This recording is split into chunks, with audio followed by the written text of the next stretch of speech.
un des nerfs de la guerre, c'est la transformation de notre système économique. Et de ce point de vue-là, les modèles de l'économie sociale et solidaire, et plus particulièrement les modèles coopératifs, ont un rôle essentiel à jouer.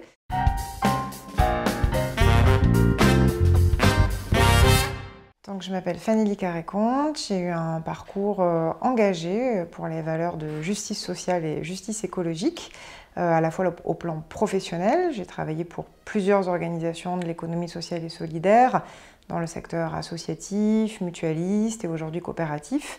et également au plan politique, à travers notamment des expériences d'élus. J'ai été députée de Paris entre 2012 et 2016. Et aujourd'hui, je suis secrétaire générale d'Enercop, qui est un réseau de coopératives fournisseurs d'électricité 100% renouvelable, qui cherche à accélérer la transition énergétique citoyenne sur les territoires.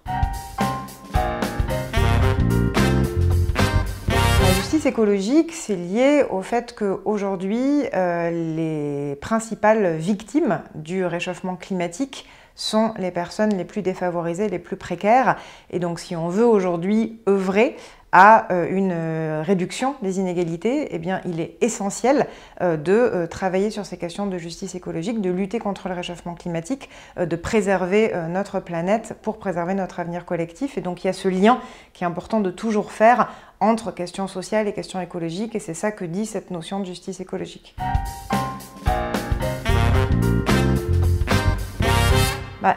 La République, c'est la res publica, c'est la chose publique, et de la même manière, pour moi, c'est essentiel que les questions énergétiques soient considérées comme des biens communs, appropriés par toutes et par tous, et pas confisqués par une élite technocratique ou une minorité d'acteurs privés.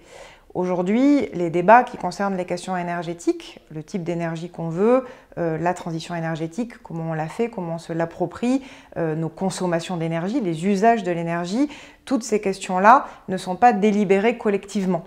Or, ce sont des questions qui sont essentielles pour notre avenir collectif, elles concernent toutes et tous les citoyens, et donc il y a un enjeu démocratique majeur à faire en sorte que ces questions-là soient appropriées collectivement, et de ce point de vue-là, le levier coopératif peut être un moteur, peut être un levier, et c'est ce que nous faisons à travers Enercop. Enercop, c'est donc un réseau de coopératives, et plus spécifiquement de SIC, de sociétés coopératives d'intérêt collectif, qui réunissent au sein d'une même coopérative plusieurs parties prenantes de la chaîne énergétique. Les consommateurs d'énergie, les producteurs d'énergie renouvelable, les salariés de nos structures, les partenaires de l'économie sociale, les collectivités locales, toutes ces parties prenantes font entreprise ensemble, entreprise en commun,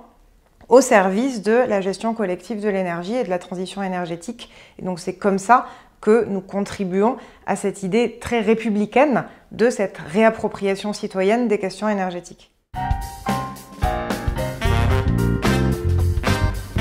Face à cette question de l'augmentation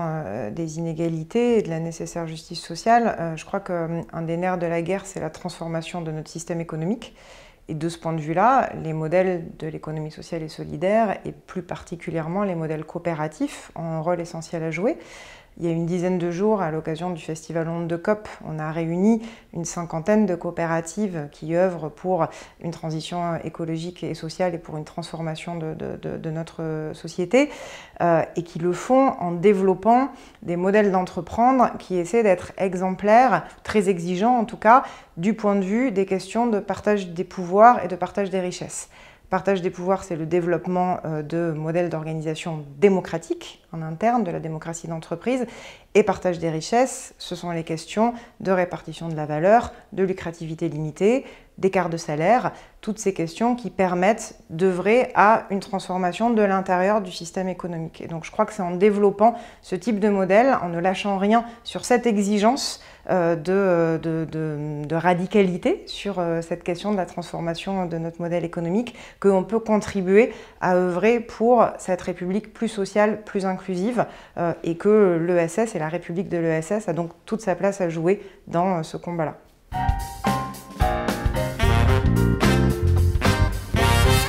Si l'ESS était un territoire, je pense que ça serait un territoire sans frontières,